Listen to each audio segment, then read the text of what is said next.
성주일로 지키는 귀한 주일에 주의 전에 나와 예배하는 여러분 모두에게 우리 하나님의 크신 은혜와 축복이 함께 하시기를 주의 이름으로 축원합니다.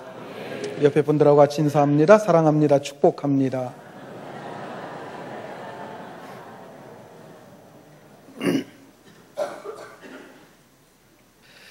오늘 본문 말씀은 사도 바울이 제2차 선교 여행을 하는 가운데서 일어난 사건을 기록한 말씀이 되겠습니다.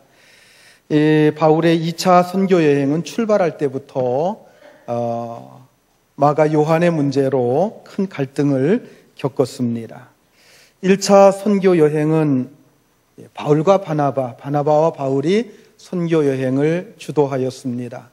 그 두 사람이 안디옥 교회에서 선교사로 안수를 받고 파송이 됩니다. 처음에는 선교 사역을 바나바가 주도를 합니다마는 1차 선교 여행하는 도중에 그 주도자가 좀 더 복음에 대한 열정과 능력이 있는 사도 바울로 바뀌어서 바울이 선교 여행을 주도하게 됩니다.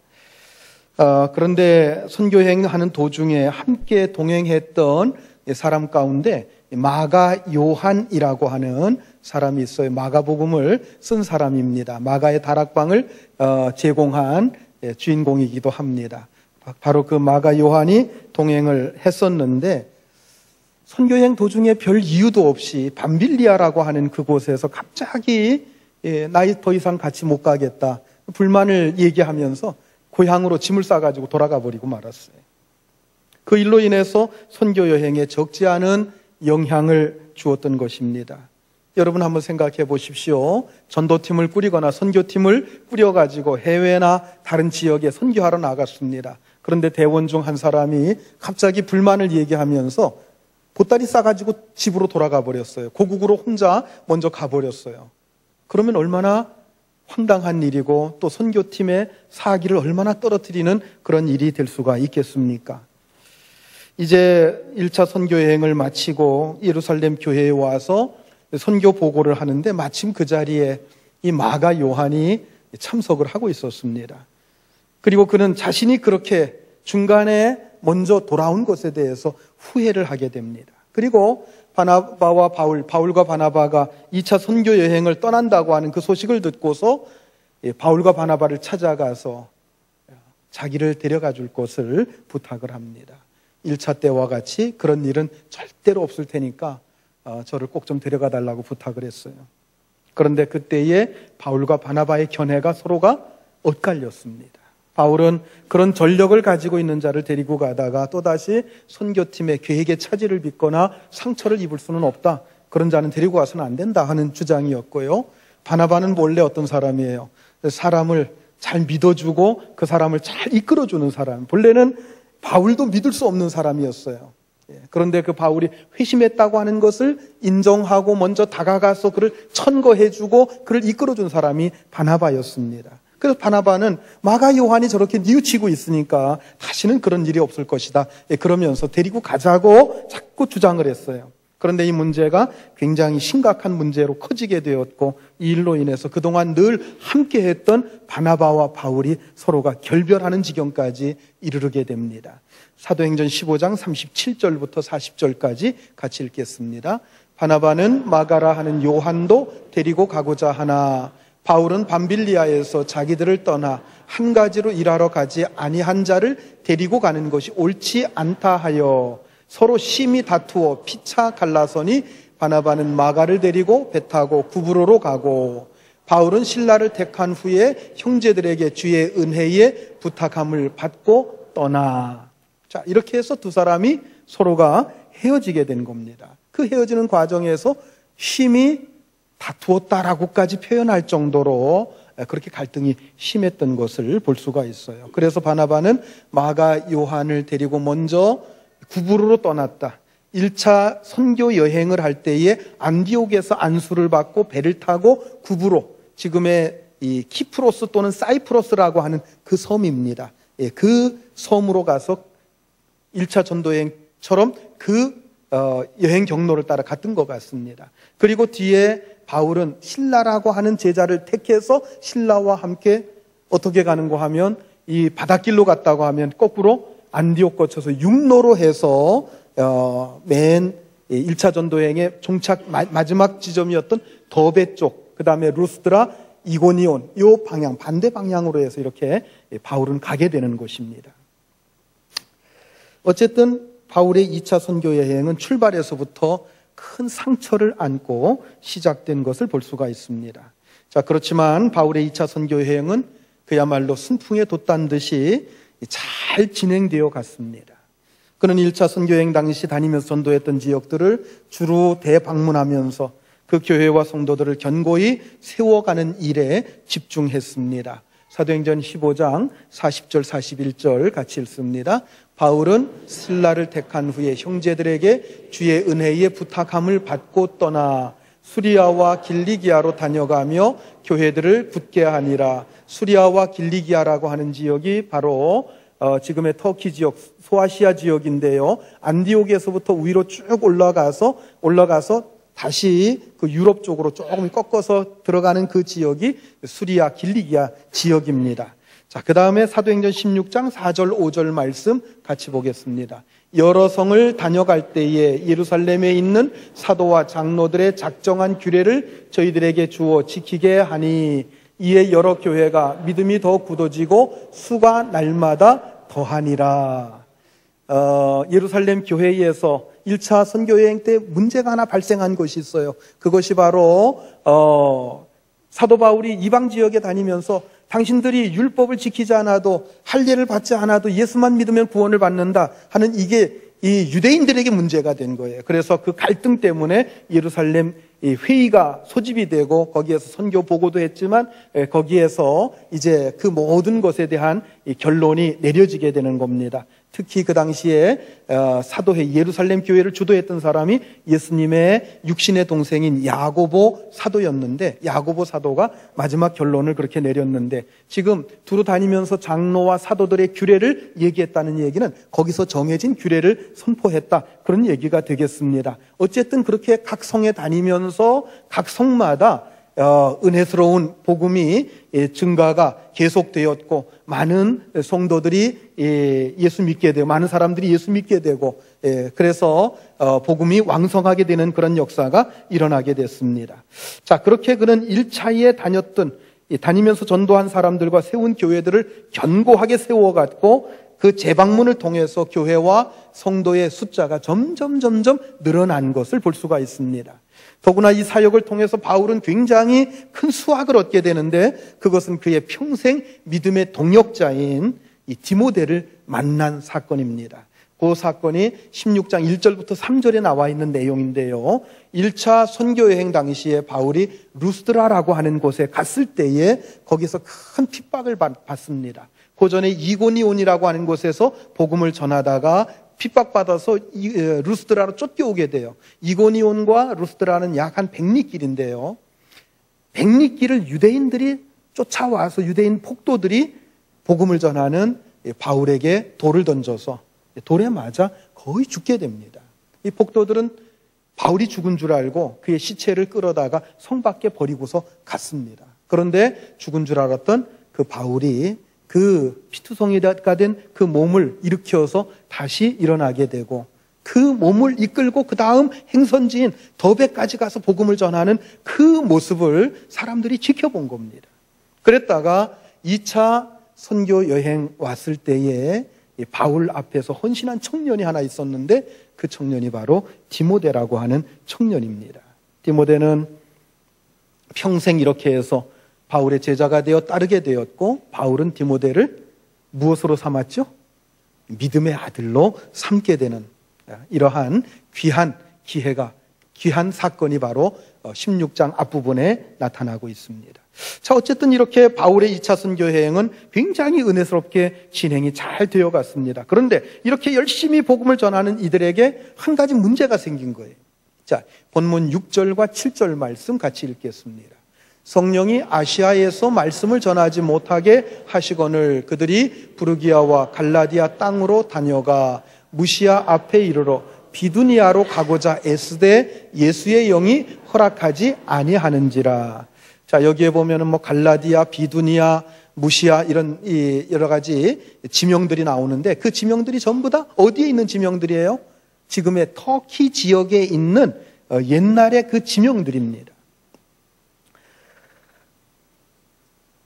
아마도 바울은 사람이 그의 가는 길을 막았다고 했다면 괜찮았을 거예요. 어쩌면 사람들이 방해하고 사람들이 핍박했다고 한다면 오히려 더 신이 나서 복음을 전했을지도 모르겠어요. 사람들이 전도하지 못하도록 돌을 던졌다고 한다면 어쩌면 죽음을 무릅쓰고서라도 루스드라에서 그렇게 했듯이 사명을 가지고 밀고 나갔을 것입니다. 자, 그런데 문제는 누가 그 길을 막았다고 그랬습니까? 성령이 막았다고 그랬어요. 예수의 영이 가는 길을 허락하지 않는 거예요. 예. 그 무시아에서 비두니아로 가고자 했어요. 그랬는데 성령이 가지 못하도록 막은 거예요. 성령이 아시아에서 말씀을 전하지 못하게 하시거늘 더 이상 그 아시아 지역에서 복음 전하는 것을 허락하지 않았습니다. 이것은 보통 심각한 문제가 아닙니다. 성령 하나님께서 바울이 아시아에서 계속 복음 전하는 것을 막으셨습니다. 지금 바울은 2차 선교 여행을 하면서 굉장히 고무되어 있습니다. 가는 곳마다 많은 열매가 맺히고 있었기 때문입니다. 그래서 전도의 열매가 많이 맺히고 있는 이 아시아 지역에 계속해서 다니면서 전도를 하려고 했는데 성령께서 그 길을 막으신 것입니다. 빌립 집사가 사마리아 땅에서 전도할 때에 그런 일이 있었습니다. 빌립이 사마리아에 가서 전도할 때 사마리아 성에 놀라운 역사가 일어났습니다. 사도행전 8장 5절로 8절까지 우리 같이 한번 읽습니다. 빌립이 사마리아 성에 내려가 그리스도를 백성에게 전파하니 무리가 빌립의 말도 듣고 행하는 표적도 보고 일심으로 그의 말하는 것을 쫓더라. 많은 사람에게 붙었던 더러운 귀신이 크게 소리를 지르며 나가고 또 많은 중풍병자와 안진뱅이가 나으니 그 성에 큰 기쁨이 있더라. 이 빌립 집사가 사마리아 성에서 복음을 전합니다. 왜 빌립 집사가 사마리아 성까지 갔는지 아십니까? 스데반 집사 순교 이후에 예루살렘에 큰 박해가 일어났어요. 그래서 사도들을 제외한 성도들이, 평신도들이 다 산지사방으로 흩어지게 됐습니다. 그 중에 하나가 이 집사, 안수를 받은 이 빌립 집사가 피신을 가는데 어디로 갔는가 하면 사마리아 지역으로 간 거예요. 가서 거기서 주변 사람들에게 복음을 전했는데 놀라운 역사가 일어났어요. 기적이 일어났어요. 귀신이 떠나가고 중풍병자가 고침받고 안진뱅이가 일어나는 이런 기적이 일어나면서 많은 사람들이 예수 믿고 회개하고 하나님께 돌아오는 역사들이 일어난 거예요. 그래서 사마리아 성에 큰 기쁨이 있었고 큰 부흥이 일어났습니다. 그런데 바로 그 부흥이 막 일어나고 있는 그 시점에서 하나님께서 그를 엉뚱한 곳으로 보내십니다. 사도행전 8장 26절 말씀 같이 봅니다. 주의 사자가 빌립더러 일러 가로되 일어나서 남으로 향하여 예루살렘에서 가사로 내려가는 길까지 가라 하니 그 길은 광야라. 자, 여러분, 예루살렘이 있습니다. 여기서 핍박받아서 어디로 피신 갔다고 그랬어요? 북쪽에 있는 약 한 100리 정도 떨어진 사마리아 성에 피신 갔습니다. 그래서 사마리아 성에서 복음을 전하자 기적이 일어나고 그 성이 크게 부흥을 하게 됩니다. 그런데 주의 사자가 빌립더로 어디로 가라고 그럽니까? 저 남쪽 가사로 내려가는 데까지 가는 그 광야에 그곳으로 가라 하고 지시를 합니다. 여러분, 가사라고 하는 곳은요, 팔레스타인 지도를 보면 맨 안에 있는, 거의 애굽 쪽에 치우쳐 있는 그런 곳입니다. 거기로 내려가는 광야로 가라고 하는 거예요. 광야가 어떤 곳입니까? 사람이 거의 살지 않는 지역이에요. 사람을 찾아보기 힘든 곳입니다. 사람이 많은 곳에서 전도를 해도 부족한데 사람이 없는 곳으로 가라고 하시니 얼마나 이상한 일입니까? 이 명령을 받은 빌립도 참으로 기가 막혔을 겁니다. 그래도 빌립은 기적과 부흥이 일어나고 있는 사마리아 땅을 뒤로 하고 하나님께 순종해서 광야로 갔습니다. 그리고 거기서 누구를 만납니까? 에티오피아 내시를 만납니다. 간다게 여왕의 국고를 맡은 내시. 국고를 맡은 내시라고 하는 얘기는 여러분, 내시가 우리에게는 별로 이미지가 좋지 않습니다만은 이것은 왕의 신하, 강요들을 의미하는 거예요. 국고를 맡았다고 하는 것은 가장 막강한 권력을 가진 사람입니다. 경제부총리 겸 재무부 장관 정도를 맡고 있는 그러한 실력자입니다. 그 사람에게 복음을 전하고 그 사람에게 세례를 주었습니다. 이 에디오피아 내시에게 복음을 전한 것이 어떤 의미가 있는지 빌립은 몰랐습니다. 그런데 빌립의 전도를 받은 그 내시로 인해서 에디오피아에 예수 그리스도의 복음이 전파됩니다. 그리고 에디오피아가 아프리카에서는 유일하게 2000년 동안 기독교 국가로 내려오게 되었다고 하는 중요한 역사적인 사실입니다. 자, 여러분, 부흥이 일어나고 있는 사마리아 땅을 떠나서 아무도 없는 광야로 가라고 하셨을 때 빌립은 왜 그렇게 하라고 하시는지 그 영문을 몰랐을 것입니다. 그러나 여러분, 그 결과는 실제로 엄청난 것이었습니다. 사마리아의 부흥과는 비견될 수 없는 엄청난 한 나라가 기독교 국가로 2000년 동안 내려오게 되는 그러한 놀라운 일들이 일어난 것입니다. 그렇습니다, 여러분. 때로 하나님께서는 우리의 생각과는 전혀 다르게 역사하십니다. 바울에게도 마찬가지입니다. 지금 성령 하나님께서 바울의 길을 막고 계십니다. 바울은 지금까지 소아시아 지역, 즉 터키 지역에서 사역을 했습니다. 가는 곳마다 복음의 역사가 놀랍게 일어났습니다. 그래서 그는 계속해서 그 소아시아, 아시아 지역의 더 많은 지역에 다니기를 원했던 것입니다. 그러나 성령 하나님께서 바울의 그 길을 막고 있습니다. 바울 일행은 부르기아와 갈라디아 땅을 거쳐서 무시아에 이르렀습니다. 그리고 바울은 계속해서 비두니아 쪽으로 가고자 했습니다. 그런데 그 길이 막힙니다. 예수의 영, 성령께서 그 길을 막으셨어요. 허락하지 않으셨어요. 어떻게 막으셨는지는 우리 잘 모르겠습니다만은 어쨌든 그 길이 막힌 겁니다. 여러분들이 뭔가를 열심히 하고 있는데 자꾸 길이 막히게 된다고 하면 거기에 하나님이 개입하고 있다고 하는 사실을 아셔야 됩니다. 그럴 때는 억지로 가려고 해서는 안 됩니다. 잠시 멈추고 하나님 앞에 기도해야 됩니다. 그러면 하나님께서 다른 길을 인도해 주십니다. 물론 하나님께서 개입하시는 것이 아니라 마귀가 막고 있는 경우도 있어요. 누가 막고 있는지에 대해서는 우리가 조금만 기도해보고 조금만 우리가 생각해보면 알 수가 있습니다. 기도하면 하나님께서 우리의 지각을 열어주셔서 무엇이 옳은 길인지, 무엇이 하나님의 뜻인지, 무엇이 하나님이 가라고 하는지, 하라고 하시는 말씀인지 우리는 알 수가 있다고 하는 것입니다. 만약에 마귀가 막고 있는 것이라고 한다면 어떻게 해야 됩니까? 뚫고 나가야 됩니다. 교회를 못 나가게 하는데 이 교회를 가려고 하는 자꾸 일이 생기네? 일이 막히네? 그러면서 주저앉아서 하나님이 그냥 집에서 쉬라고 하는가 보다. 그러고 주저앉아 있으면 안 된다는 겁니다. 그럴 때는 예수의 이름으로 마귀를 물리치고 그 유혹을 이겨 나가야 될 줄로 믿으시기 바랍니다. 그러나 여러분, 하나님이 길을 막고 있다고 한다면 우리가 주의 깊게 살펴서 기도하면서 다른 길을 찾아야 됩니다. 하나님께서 어떤 일을 막으실 때는 반드시 다른 일을 준비해 놓고 계세요. 어떤 길을 막고 있다고 한다면 다른 길을 열어놓고 있다고 하는 사실입니다. 바울은 무시아에서 비두니아로 가려고 했어요. 그런데 길이 막힙니다. 그래서 다른 데로 가게 됩니다. 어디로 갑니까? 드로아라고 하는 곳에 갑니다. 여러분, 이 드로아라고 하는 그곳은 이제 해안가에 있는 도시인데 그 드로아 앞에는 에게해라고 하는 바다가 있어요. 그 바다 건너편에는 지금의 그리스 땅, 마게도냐라고 하는 그 지역이 있습니다. 밤중에 그 드로아에서 환상을 보게 되는데 어떤 환상을 봅니까? 자, 본문 8절과 9절 말씀 우리 같이 한번 읽습니다. 무시아를 지나 드로아로 내려갔는데 밤에 환상에 바울에게 보이니 마게도냐 사람 하나가 서서 그에게 청하여 이르되 마게도냐로 건너와서 우리를 도우라 하거늘. 자, 바울이 본 환상이 뭡니까?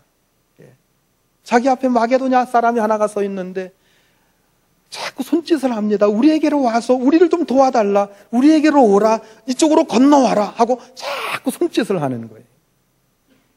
여러분, 이 환상의 의미가 무엇입니까? 바울에게 아시아에 머물지 말라는 것입니다. 사실 이 본문에서 말하고 있는 아시아는 지금 우리가 생각하고 있는 우리 대한민국, 중국, 인도 이런 나라가 있는 넓은 아시아를 가리키는 게 아니에요. 그 당시에 아시아라고 하는 그 명칭은 터키를 가리키는 겁니다. 지금의 터키, 그 지역을 지금은 터키라고 하고 성경에는 소아시아라고도 나옵니다. 그 소아시아 지역을 말하는 거예요.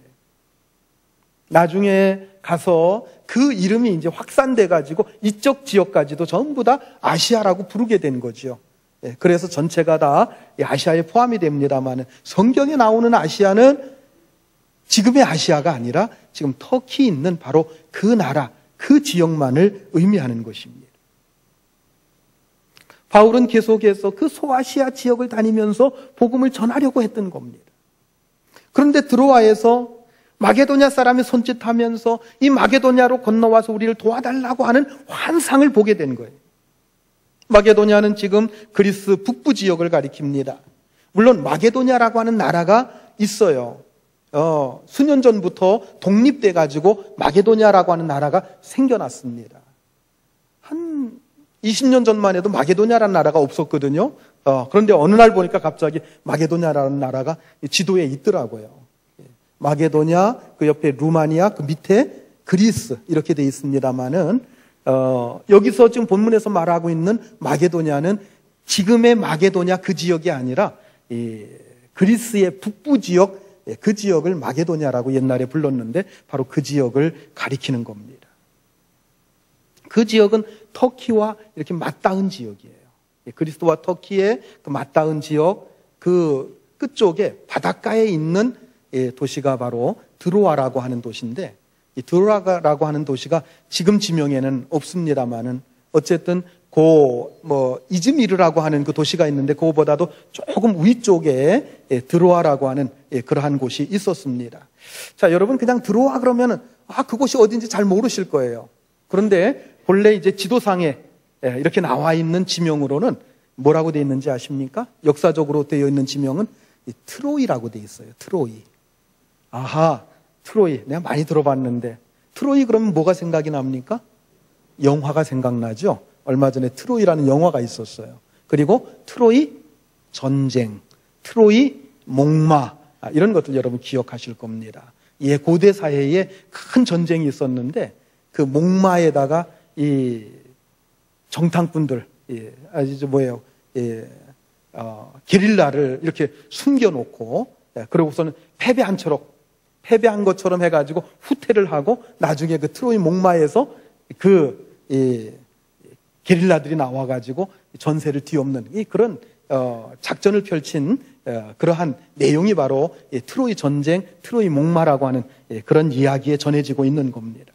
어쨌든 트로이라고 하는 그 지역은 유럽과 아시아를 잇는 바로 지리적인 요충지라고 하는 것입니다.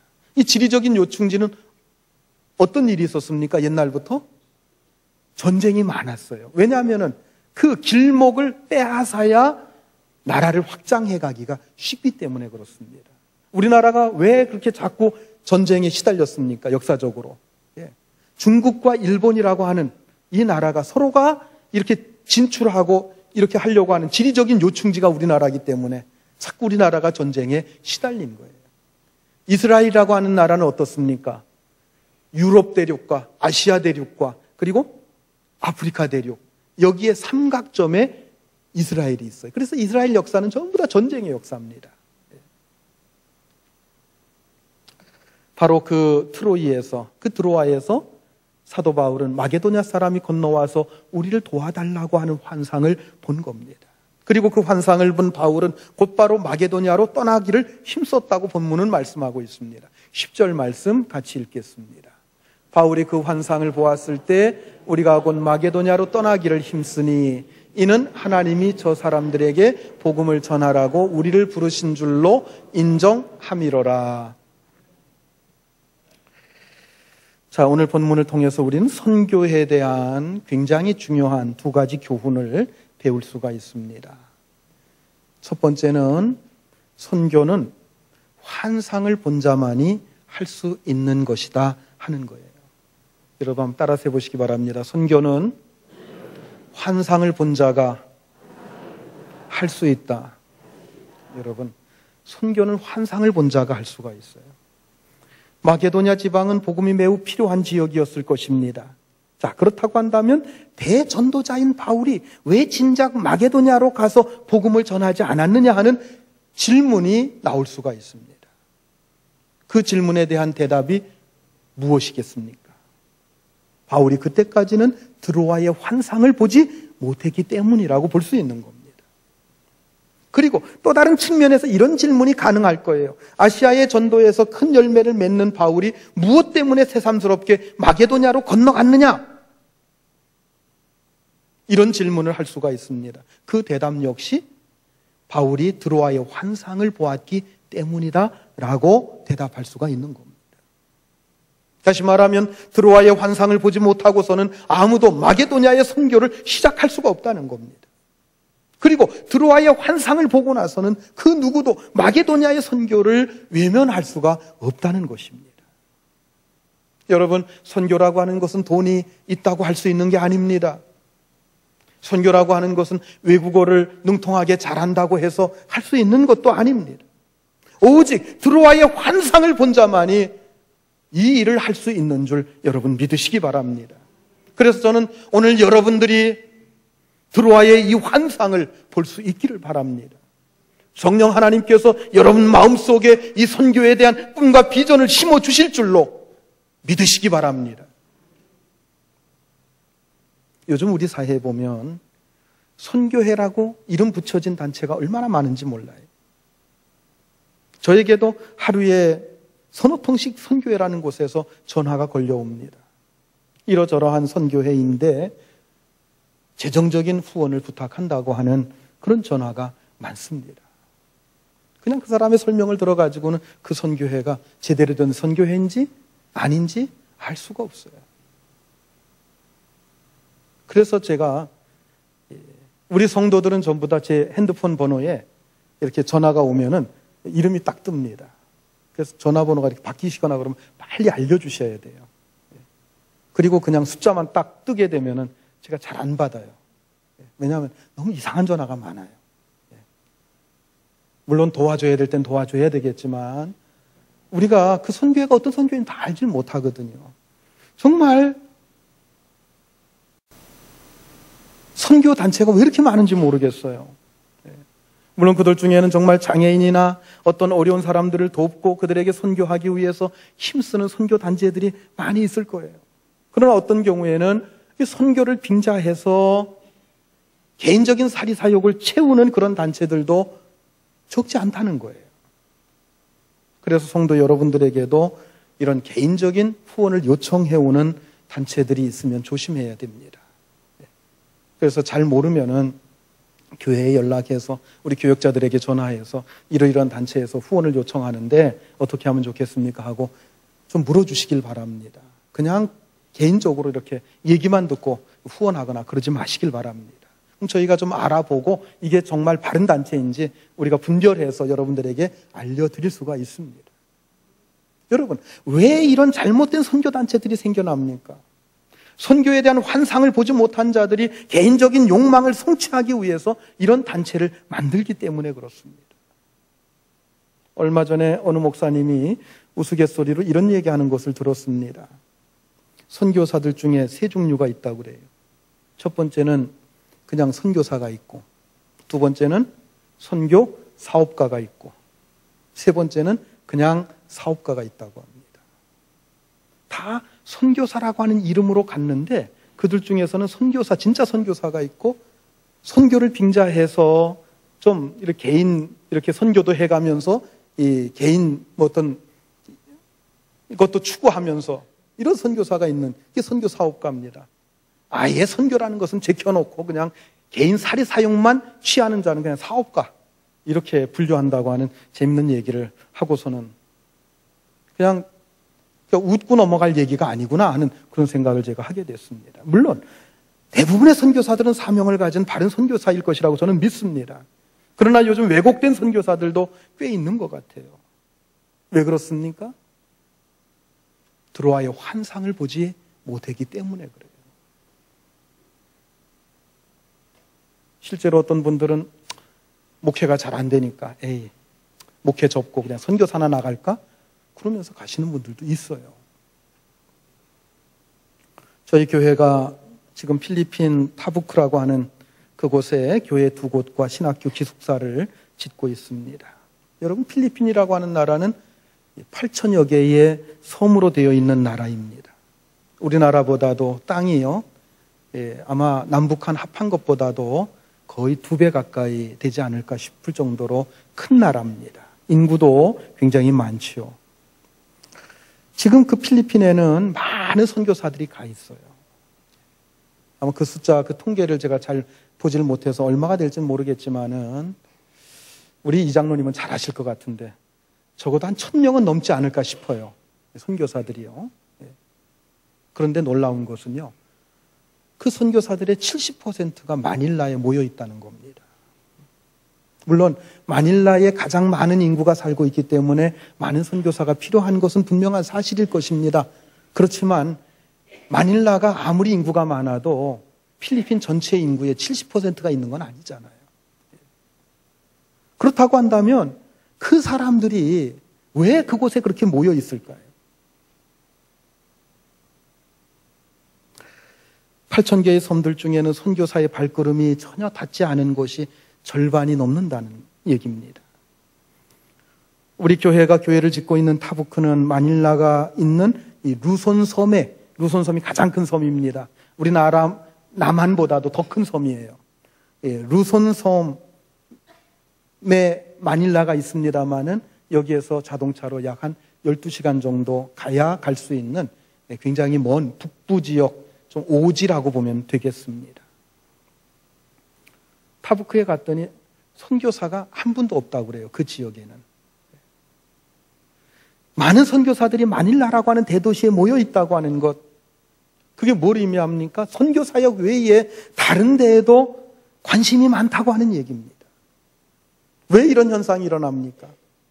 드로아의 환상을 보지 못했기 때문입니다. 저는 우리 교회가 분명한 선교에 대한 환상을 가질 수 있기를 바랍니다. 저는 지난 봄에 우리 장로님들과 함께 필리핀 타부크에 갔다가 선교에 대한 환상을 보게 되었습니다. 정말 오염되지 않은 복음의 청정지역이었어요. 성령 하나님께서 저희들의 눈을 여셔서 놀라운 선교에 대한 꿈과 비전을 갖게 하셨습니다. 물론 그동안에도 우리 교회가 중국 선교에 매우 큰 열정을 쏟았었고 또 최근에는 일본 선교에도 많은 힘을 보탰습니다. 물론 그런 지역의 선교도 전혀 외면할 수는 없겠습니다만은 하나님께서 보여주신 이 비전에 따라서 우리가 이런 새로운 지역에 대한 눈을 좀 열어가고 그곳에 우리의 선교의 역량을 좀 발휘해야 될 때라고 생각을 합니다. 성도 여러분들도 함께 기도하면서 필리핀 타부크 선교에 대한 환상을 함께 공유할 수 있기를 바랍니다. 또 한 가지 오늘 본문을 통해서 우리가 얻을 수 있는 교훈은 이 환상을 보여주신 의미가 뭐냐는 것입니다. 여러분, 그것은 한마디로 말해서 선교의 지경을 넓히라는 겁니다. 여러분 한번 따라서 해보시기 바랍니다. 선교의 지경을 넓혀야 한다. 선교의 지경을 넓히라는 겁니다. 하나님께서 바울에게 이 환상을 보여주신 것은 소아시아가 덜 중요하고 유럽이 더 중요하다는 얘기가 아닙니다. 선교의 지경을 넓히라고 하는 그런 얘기입니다. 만약에 이 환상을 보지 못했다고 한다면 바울은 지금의 터키 지역인 바로 그 지역에서만 1차, 2차, 3차, 4차 하면서 그쪽에서 선교 여행을 계속했을 것이고 그쪽의 부흥을 위해서 힘썼을 것입니다. 그런데 이제 하나님께서 그의 눈을 열어서 그 지역만이 아니라 더 넓은 지역, 저 유럽 대륙을 향해서 나아가라고 하는 겁니다. 저는 그런 생각을 해봤어요. 여러분, 지금 터키 지역이 어떻게 돼 있습니까? 터키라는 나라가 복음이 어떻게 돼 있어요?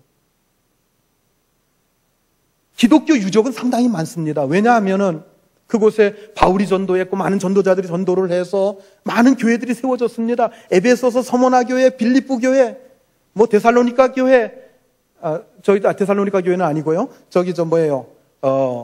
소아시아 7교회 나오잖아요. 소아시아 7교회.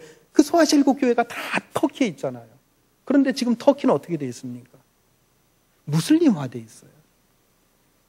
이슬람 종교화 되어 있다고 하는 그 사실입니다. 그렇다고 한다면 그 바울의 선교 여행도 그 무슬림 속에 조용히 묻혔을지도 몰라요. 사도행전에 보면 예루살렘 교회가 핍박을 받습니다. 그래서 많은 사람들이 흩어지게 됩니다. 여러분, 이렇게 하신 것, 하나님께서 이렇게 하신 것은 예루살렘이 덜 중요해서가 아닙니다. 더 많은 사람들이 복음을 들고 나가야 되는데 그렇게 하지 않아요. 자꾸 예루살렘 교회만 막 커지는 겁니다. 몇만 명, 아마 10만 명이 넘는 그러한 교회가 됐을지도 모르겠어요. 그런데 자꾸 그곳에만 모이지 나가려고 하질 않아요. 그러니까 하나님께서 스데반 집사가 순교를 당하고 핍박을 가하게 합니다. 그래서 그 사람들이 유대 지역, 사마리아 지역으로 흩어지게 됩니다. 흩어진 사람들이 유대 지역과 사마리아 지역에 나아가서 복음을 전하고 그 사마리아 지역을 또 벗어나서 안디옥에까지 가서 복음을 전하고 그래서 안디옥 교회가 생기고 또 소아시아 지역까지 선교사를 파송해서 그 지역이 복음화되고 이렇게 점점 확장되어 나가는 것을 볼 수가 있습니다. 이제 하나님께서는 그 복음이 거기에서 그치는 것이 아니라 유럽 대륙으로 넘어가기를 바라시는 것입니다. 그리고 이렇게 유럽으로 간 그 복음은 유럽의 핵심 부인 로마를 점령하게 됩니다. 로마라고 하는 나라가 유럽 전체를 지배하고 있던 그때입니다. 그때에 313년에 기독교가 로마의 국교로 선포가 돼요. 콘스탄티누스 황제가 이제부터 이 로마 제국의 종교는 기독교다 해가지고 선포하게 됩니다.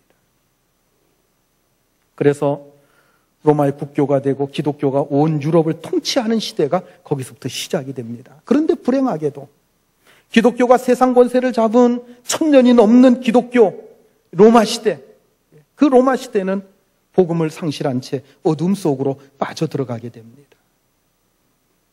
그렇게 1000년 이상의 세월이 지나가다가 16세기 초 마르틴 루터에 의해서 종교 개혁이 일어나고 종교 개혁과 함께 다시 기독교 복음의 그 꽃을 피우게 됩니다. 그리고 그 복음이 미국으로 건너가고 전 세계로 퍼져나가고 19세기 후반부에 이 한국 땅에까지 들어오게 되는 것입니다. 그리고 짧은 100여 년의 기독교 역사 속에서 우리나라에서 복음의 꽃을 활짝 피우게 되죠. 또한 오늘날에는 전 세계의 미국 다음으로 선교사를 가장 많이 보내는 나라가 되어 있습니다. 복음이 이 땅에 들어오던 당시 우리나라는 세계에서 가장 못 사는 나라 가운데 하나였습니다. 그러나 복음이 전파된 이후에 100여 년 동안 세계에서 가장 경제 성장이 빠른 나라가 되어서 세계 경제 10위권 안에 드는 선진국이 된 것입니다. 그만큼 하나님께서 이 나라를 축복해 주셨습니다. 여러분, 이렇게 축복해 주신 이유가 뭐라고 생각하십니까? 이 땅을 선교하는 나라로 세우시기 위함입니다. 우리 교회를 세우시고 여기까지 오게 하신 그 이유는 하나님 나라를 확장시키기 위한 것입니다. 물론 우리 교회 자체도 더 성장을 해야 되겠습니다만은 우리는 더 크게 선교라고 하는 이 하나님의 뜻, 이 뜻을 이루어 가야 될 줄로 믿습니다. 포항에 있는 어느 교회는 우리 교회보다 규모가 2배 정도 되는데 교회 재정 전체의 50%를 선교비로 쓰는 것을 목표로 해서 매년 조금씩 선교비의 규모를 늘려간다고 합니다. 현재 1년 예산이 20억이 좀 넘는데 30% 정도를 선교비로 쓰고 있다고 합니다. 제가 계산해 보니까 약 한 1년에 7억 정도를 선교비로 쓰고 있어요. 저는 그 얘기를 듣고 크게 감동을 받고 또한 자극을 받게 되었습니다. 지금 우리 교회는 선교비로 쓰고 있는 것이 전체의 10%가 채 되질 않습니다. 지금부터라도 조금씩 선교의 지경을 넓혀서 50%까지는 좀 무리라고 할지라도 적어도 한 30%까지는 선교하는 교회가 되고 싶다고 하는 마음이 제 마음속에 간절히 다가왔습니다. 전에 구역 지도자 전진대회 때 방문했던 전주 안디옥 교회를 아마 우리 구역 지도자들은 기억하실 것입니다.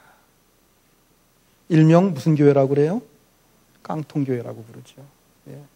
그 교회당의 이 폭이요, 우리 지금 요 예배당의 한 절반 정도밖에 되질 않습니다. 폭이. 미군 막사 허른 그 자재를 그대로 갖다가 교회를 세운 거예요. 이렇게 막사 동그랗게. 옛날에 여러분 미군 막사 기억하십니까? 이렇게 동그랗게 깡통 절반 딱 잘라놓은 것처럼 보이는. 그런데 이 길이가 얼마나 긴지요. 저 뒤에 앉아 있으면 앞에 강단에 있는 목사님이 거의 안 보일 정도예요. 거의 뭐 한 50m, 한 70m? 그 정도 아마 길이가 되지 않을까 싶습니다. 아직도 그 교회는 여름에 에어컨 틀지 않고 겨울에 난방도 톱밥 난로 가지고 난방을 하고 있어요. 톱밥 난로 아세요? 그리고 아직도 선풍기 돌리고 있고요. 우리는 그것을 보면서 얼마나 아낀다고 그 궁상을 떠느냐 할지 모르겠습니다. 그런데 그게 바로 그 교회와 교인들의 정신입니다. 그것이 오늘날 우리 대한민국에서 대표적인 선교하는 교회로 우뚝 서 있어요. 모든 재정의 80%를 선교비로 지출합니다. 여러분, 오늘 우리는 선교주의를 맞이해서 2017년도 선교 헌금을 작정하려고 합니다. 여러분, 선교의 지경을 넓히실 수 있기를 부탁드립니다. 선교의 지경을 넓혀야 됩니다. 어떤 분은요, 10년 전에 10,000원 선교 헌금 작정했는데 10년 후에도 여전히 10,000원인 분들이 있어요. 물론 뭐 생활이 나아지지 않아서 그럴 수밖에 없다고 할 수도 있겠습니다. 그러나 여러분, 적어도 우리의 마음만큼은 선교의 지경을 넓혀야 되겠다, 이런 마음을 가지고 여러분 하나님 앞에서, 정말 하나님 앞에서 양심껏 여러분들이 선교 헌금 작정해 주시기를 바랍니다. 여러분 가정이 한 끼 외식하는 5만 원 그것 가지면은요, 필리핀에서 그 타북에서 신학생 한 사람 숙식 공부하는 건 모든 것 다 해결할 수가 있어요. 필리핀이라고 하는 나라는 너무나도 가난합니다. 정말 가난합니다. 그래서 공부하고 싶어도 그 비용이 없어서 공부 못하는 학생들이 너무나도 많아요. 특히 필리핀이라고 하는 나라가 제가 소망이 있는 게 뭐냐면 젊은 세대, 청소년 세대가 얼마나 많은지 몰라요. 아이들이 얼마나 많은지 몰라요. 가정마다 옛날 우리나라 그 60, 70년대에 적어도 뭐 한 가정에 한 7, 8명씩 아이들 낳고 양육했던 그 모습 그대로입니다. 그래서 아이들 이렇게 장소만 허락해 주면은요, 모여가지고 찬양하고 하는데 그 모습이 얼마나 아름답고 얼마나 귀한 모습인지 몰라요. 여러분, 기회가 되면 여러분 꼭 필리핀 단기 선교에 같이 동참해서 여러분 그 모습을 여러분들이 경험해 볼 수 있기를 바랍니다. 여러분 가정에서 정말 내가 필리핀 교회 지도자 한 사람 길러낸다는 마음을 가지고 여러분 한 달에 5만 원씩 3년간만 여러분 헌금을 해주시면은요, 훌륭한 교회 지도자 하나 세울 수 있어요. 이 타부크에 있는 그 교회에서는요, 그 교회에서 이렇게 파송된, 그래서 세워진 교회가 10개가 넘습니다. 그런데 정식으로 공부시켜가지고 파송한 게 아니에요. 신앙, 이렇게 우리처럼 이렇게 예배를 드리다가 그렇게 큰 교회가 아닙니다. 제가 볼 때는 한 100여 명 모이는 그런 교회인데, 이렇게 예배를 드리다가 신앙이 어느 정도 성장이 됐다, 막 안수 집사 정도 될 정도 됐다 그러면은 그냥 어느 지역에 가서 당신 거기 가서 개척을 하라, 이렇게 보내는 겁니다. 그럼 거기 가서 여자건 남자건 가서 개척하고 예배를 드리고 하다 보면, 설교하고 하다 보면은 4, 50명 모이는 거예요. 그러면 연락이 오면 그 교회를 또 지어주고, 이렇게 해가지고 세워진 교회들이 10개가 넘습니다. 여러분, 바로 이러한 지역에 우리가 선교의 꿈을 가지고 우리가 선교하고 또 신학생들을 길러내고 하는 이 일을 우리가 하면 얼마나 좋겠습니까? 저는 우리 장로님들과 같이 그곳에 다녀오면서 그런 꿈과 비전을 가지고 왔어요. 여러분 함께 해주시기를 바랍니다. 하나님께서 기뻐하시는 이 선교 사역에 여러분 모두 정말 기쁨으로 동참해 주시는 여러분들이 되시기를 주의 이름으로 축원합니다. 기도하시겠습니다. 은혜로우신 아버지 하나님, 저희들이 이 시간 사도 바울의 2차 전도 선교 여행 당시에 유럽 선교에 대한 꿈과 비전을 갖게 되는 귀한 계기가 되는 드로아의 환상 사건을 저희들이 보면서 우리가 선교에 대한 환상을 보기를 원하고 선교의 지경을 넓혀가기를 소망합니다. 저희들에게 성령이 역사해 주셔서 이 선교 사역을 잘 감당하는, 그래서 이 마지막 때에 하나님 앞에 더욱더 크게 쓰임받는 하나님의 나라의 확장을 위해서 우리 교회가 정말 귀중하게 쓰임받는 저희 교회가 되기를 간절히 소망합니다. 성령 하나님께서 이 시간 성도들의 마음 역사해 주셔서 이 선교하는 일에 모두가 다 함께 동참하고 참여하는 이 귀한 시간 되도록 복내려 주시옵소서. 귀하신 예수님의 이름으로 기도합니다. 아멘.